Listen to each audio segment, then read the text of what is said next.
verschwindet, wenn ihr so auf YouTube seid, so Soundeffekte wollt ihr haben für Videos vielleicht, wenn ihr welche macht. Und hier.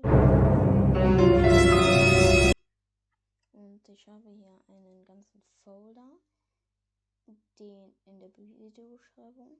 Ihr müsst einfach genau bei dem Video, das ihr da drauf geklickt habt, also das Video, was ihr gerade guckt, da drückt ihr hier unten auf Kommentare, dann drückt ihr auf mehr anzeigen oder einfach auf den ersten Link, den ich da reinmachen werde. Und ja, das ist halt für euch mit denen ein paar Soundeffekte habt. Ich habe nämlich einen ganzen Folder.